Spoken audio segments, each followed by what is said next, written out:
आज इस वीडियो में हम लोग पास्ट परफेक्ट टेंस के बारे में कि पास्ट परफेक्ट टेंस क्या होता है, डेफिनेशन के बारे में।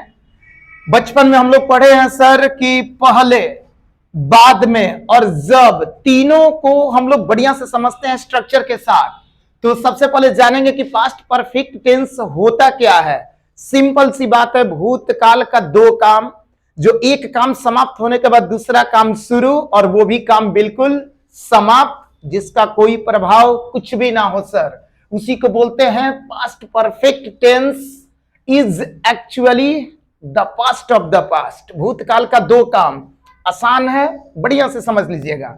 यहां पर मैंने लिखा है सर पहला काम, पहला काम के लिए पास्ट परफेक्ट टेंस और दूसरा काम के लिए सिंपल पास्ट टेंस। अब आप समझिए सर, पास्ट परफेक्ट में आपका दो काम होगा।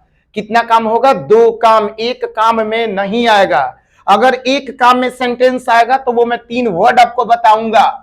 पहला काम पास्ट परफेक्ट टेंस, दूसरा काम सिंपल पास्ट टेंस।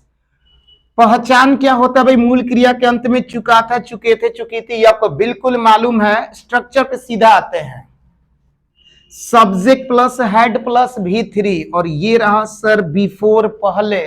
ये आपका कॉम्पिटिटिव 12th जो भी सर एग्जाम आपका हो कॉम्पिटिटिव लेवल का, ये वेरी वेरी इंपॉर्टेंट आपका है। तो बिफोर के पहले क्या आपका स्ट्रक्चर होगा? सब्जेक्ट हेड V3, ये आप देख लीजिएगा। और बिफोर के बाद subject V2 object.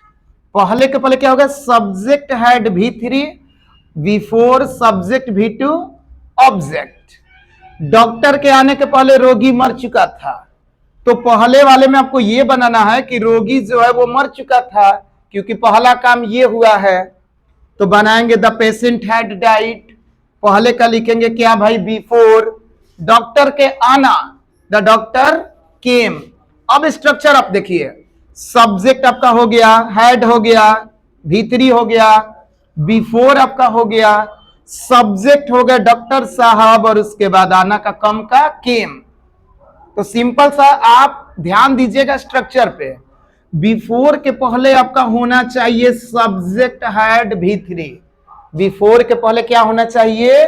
Subject head V3। अब बात करते हैं दूसरा, हम लोग देखिए दूसरा बात कर रहे हैं बाद वाला। मान लो सर उसके जाने के बाद मैं आया, तो कैसे बनाएंगे? तो बाद वाला का स्ट्रक्चर होता है सब्जेक्ट V2 ऑब्जेक्ट, उसके बाद आफ्टर, उसके बाद सब्जेक्ट हेड V3।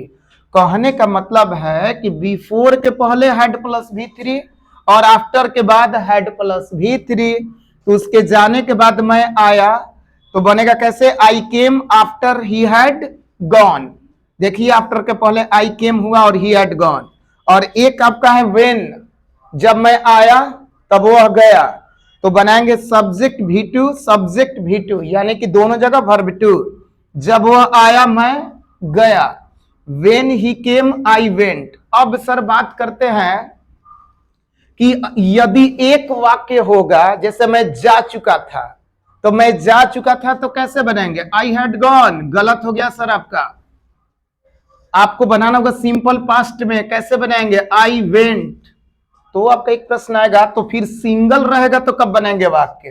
तो यहां पे तीन वर्ड है सर, एक है ऑलरेडी, एक है मच अर्लियर, और एक है बिफोर। ये तीनों यदि आपको सेंटेंस में मिलेंगे तो आप हैड का यूज कीजिएगा। जैसे मैं पहले ही जा चुका था, तो कैसे बनेगा? I had already gone. ये आपका सेंटेंस सही है, लेकिन मैं बोलूं कि बच्चे सो चुके थे। अगर आप बनाते हैं द चिल्ड्रेन हैड स्लेप्ट, तो आपका बिल्कुल गलत है। आपको बनाना होगा द चिल्ड्रेन स्लेप्ट। ये आपका हो गया सिंपल पास्ट में बनेगा। तो ये आपका हो गया पास्ट परफेक्ट टेंस डेफिनेशन के बारे में।